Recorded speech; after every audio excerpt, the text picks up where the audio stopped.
नमस्कार, सुप्रभात मित्रों, स्वागत है आप सभी का एक बार पुनः सबरंग कार्यक्रम में। एक सुंदर सी बात के साथ आज के दिवस की शुरुआत करना चाहूँगी। कहते हैं कि किसी का सरल स्वभाव उसकी कमज़ोरी नहीं, बल्कि उन्हें बड़ों के द्वारा मिले हुए संस्कार हैं। मान लीजिए रास्ते में कहीं गंदगी पड़ी है, कीचड़ पड़ा है, तो क्या हम कभी उस पर पैर रख कर जाते हैं? नहीं ना, किनारा करके निकल जाते हैं, अपनी स्वच्छता को नहीं खोते हैं। तो मित्रों, जब कोई हमारे साथ बुरा व्यवहार कर रहा है, बुरा बर्ताव कर रहा है और हम रिटर्न में उनके साथ उनके ही जैसा व्यवहार करते हैं, अर्थात हम अपनी स्वच्छता को खो रहे हैं। मित्रों, हमारे संस्कार हमारी धरोहर है, हमारी अमानत है, उन्हें अपने आप से दूर ना होने दें। तो इन्हीं सुंदर संस्कारों को अपने अंदर समाते हुए आइए चलते हैं आज के पहले सेगमेंट की ओर। ओम शांति। जीवन में महान बनने का मंत्र है मधुरता का व्यवहार। मधुरता हमारे जीवन का वो मंत्र है कि जो हमारे व्यवहार को, हमारे शब्दों को, हमारे संबंधों को परिवर्तन करता है। संबंधों में मिठास, मधुरता की शुरुआत कहाँ से होती है? सबसे पहले तो जब हम सोचते ही मधुर हैं और जब वो सामने प्रत्यक्षता में शब्दों के रूप में, मिठास के रूप में आता है, तो वो कड़वे संबंधों को भी मधुर बना देता है। तो हम आज से ध्यान रखें कि हम मधुर शब्दों का और मधुर व्यवहार की ओर अगर हम ध्यान देते रहेंगे तो हमारा जीवन मधुर बन जाएगा, हमारे संबंध भी मधुर बन जाएंगे। आइए आज से मधुरता को अपने जीवन में लाएं। ओम शांति। संस्कारों के लिए ये भी कहा जाता है कि संस्कार से ही संसार जीता जाता है, अहंकार से नहीं। जो अपना अहंकार दिखाते हैं ना उन्हें दूसरों से सम्मान मिलता है, ना उनका सत्कार किया जाता है, ना ही उन्हें किसी का प्यार मिलता है। लेकिन जो नम्र चित्त होकर चलते हैं, झुक कर चलते हैं, उन्हें सब पसंद करते हैं। इसलिए मित्रों, यदि कहीं झुकने की बात आती है तो डरना नहीं है, झुक जाएं। जो झुकता है माला उसी के गले में पहनाई जाती है। तो ऐसी ही सुंदर प्रेरक बातों के साथ लिए चलती हूँ आपको अगले सेगमेंट की ओर। ओम शांति। पुराने ज़माने में लोग कहते थे कि खाने को पानी की तरह पियो और पानी को खाने की तरह खाओ, पर अभी ये कंसेप्ट एकदम उल्टा हो गया है। लोग जल्दी जल्दी खा लेते हैं, पानी भी जल्दी जल्दी पी लेते हैं और इसका असर क्या होता है हमारे पेट पे कि हमारे पेट में ये सारी चीज़ें जाकर डाइजेस्ट नहीं होती है और अल्टीमेटली वो अंदर पड़ा पड़ा अनडाइजेस्टेड फूड एक तरह से सड़ने लगता है, जिसकी वजह से बहुत सारी बीमारियां आती है। तो चलिए आज इस टॉपिक को समझते हैं कि खाने को हम पानी की तरह कैसे पिए और पानी को खाने की तरह कैसे खाएं। तो इसका एक बहुत सिंपल सा फंडा है और वो है कि आप जो भी कुछ खा रहे हैं, आप मुंह में जो भी निवाला डाल रहे हैं, बस इतना ध्यान रखिए कि वो छोटे पीस हो और उसको आप बहुत अच्छी तरह से चबा चबा के खाएं। तो वैसे तो बड़े बुजुर्ग कहते थे कि एक निवाला लेकर 32 बार कम से कम चबाओ, क्योंकि हमारे 32 दांत है। चलिए 32 बार हम नहीं चबा सके तो कम से कम कोशिश करें 15 बार 20 बार चबाएं, क्योंकि जितना ज़्यादा हम चबाएंगे उसका साइंटिफिक रीज़न ये है कि डाइजेशन प्रोसेस हमारे मुंह से ही शुरू होता है। तो हम जितनी अच्छी तरह से फूड को चबाते जाएंगे वो हमारे सलाइवा के साथ मिक्स होगा और सलाइवा के साथ अच्छी तरह से मिक्स होकर के वो फूड हमारे पेट में जाएगा, क्योंकि वो ऑलरेडी हम बहुत बार चबा चुके हैं। तो पेट में जाने के बाद में डाइजेशन ईजी हो जाएगा। अभी हम क्या कर रहे हैं, बड़े बड़े पीस मुंह में डाल रहे हैं और उससे वैसे ही निगल रहे हैं। तो समझिए कि आपने एक बड़ा पीस रोटी और सब्जी का ले लिया और आपने ज़्यादा चबाया नहीं, 2-3 बार चबा के ऐसे ही निगल लिया।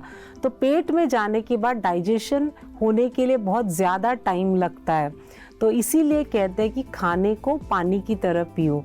और पानी को खाने की तरह खाओ का क्या मतलब है कि आपने थोड़ा सा पानी लिया और काफ़ी टाइम के लिए 2 घूंट पानी आप अपने मुंह में रखते हैं, वो भी सलाइवा के साथ अच्छी तरह से मिक्स होता है और आपके पेट में जाता है। यानी कि कम क्वांटिटी वाटर और ज़्यादा टाइम के लिए मुंह में रहना। तो ये दोनों अगर आप देखेंगे, भोजन और पानी दोनों ही सलाइवा के साथ बहुत ज़्यादा टाइम के लिए अगर मिक्स होता है तो हमारा सलाइवा अल्कलाइन है, पेट में जाकर एसिडिक जूसेस के साथ बहुत अच्छी तरह से रिएक्ट करके भोजन को बहुत अच्छी तरह से डाइजेस्ट करता है। तो ज़रूर अब से इस ट्रिक को आजमाएं और हेल्दी रहें। Thank you. ओम शांति। दोस्तों चलें एक छोटी सी एक्टिविटी करते हैं। सभी को आशीर्वाद देना तो आता है ना, तो अपना हाथ ऐसे करें और देखें कि क्या हमारी ये 5 उंगलियां बराबर हैं। नहीं ना, किसी की भी नहीं होगी। लेकिन यदि इन उंगलियों को धीरे धीरे करके झुकाया जाए तो ये एक समान बन जाती है, और अधिक झुकाया जाए तो हिम्मत बन जाती है। मित्रों, जहाँ झुकने में हम अपनी हार मानते हैं वो हार नहीं बल्कि हिम्मत है। जहाँ हम झुक कर चलते हैं लोग हमारे साथी बन जाते हैं, हमारी हिम्मत बन जाते हैं। इसीलिए घबराना नहीं है, आगे से आगे बढ़ते जाना है, भले ही झुकना ही क्यों ना पड़े।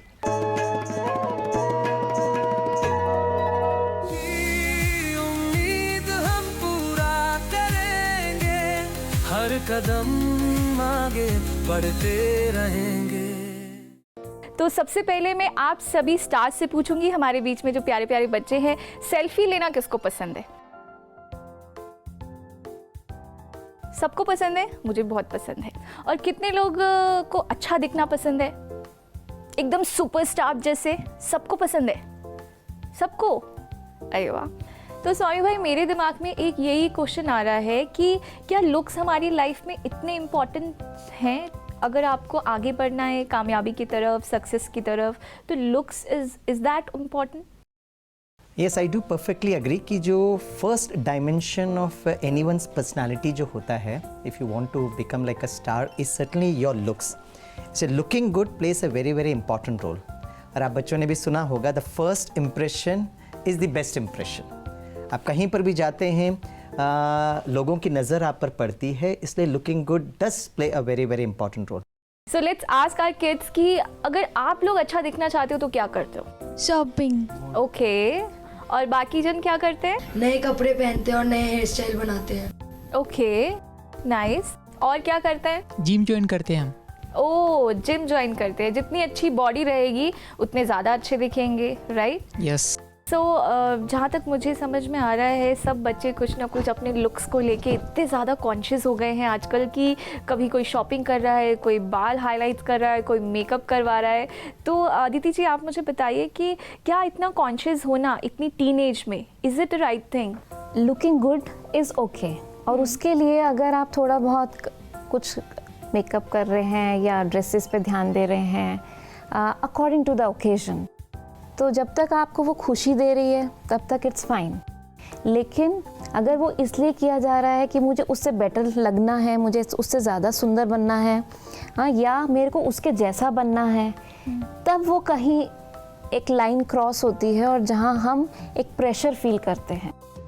तो जो चीज़ आपको खुशी दे वो चीज़ कराइए, लेकिन सिर्फ हम उनसे बेटर लगने के लिए कंपैरिजन में आकर कभी अगर इस चीज़ को कर रहे हैं तो वो हमारी जो खुशी है वो बहुत टेम्परेरी रहेगी।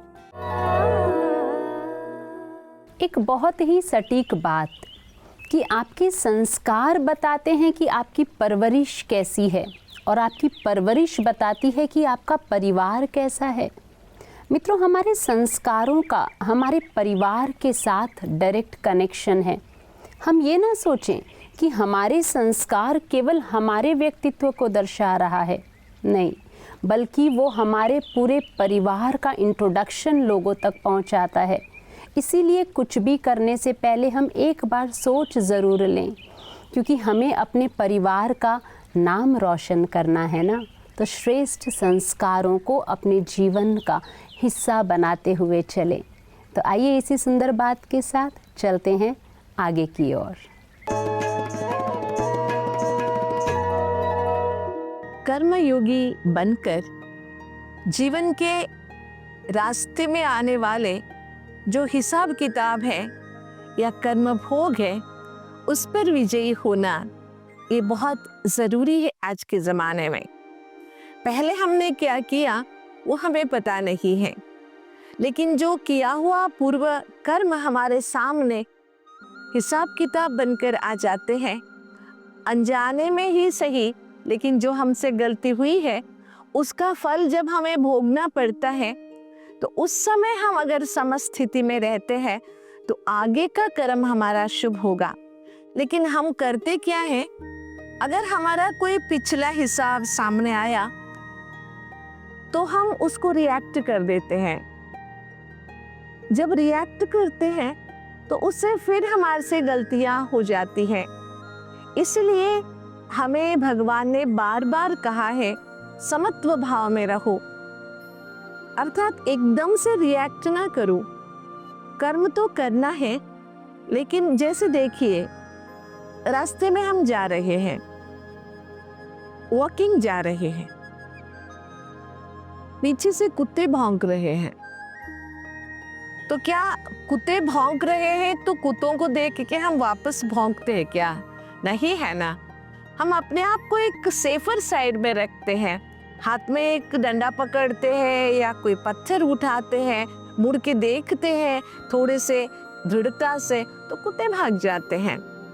इसी तरह जिंदगी में रास्ते में कोई भी आए, कुछ भी कहे, हमें रिएक्ट नहीं करना है, अपने कर्म पर हमें कंसंट्रेट करना है। समस्थिति का अर्थ होता है हमारे मन स्थिति को हम एकाग्रता में रखें, इसी से हमारा कर्म श्रेष्ठ हो जाएगा।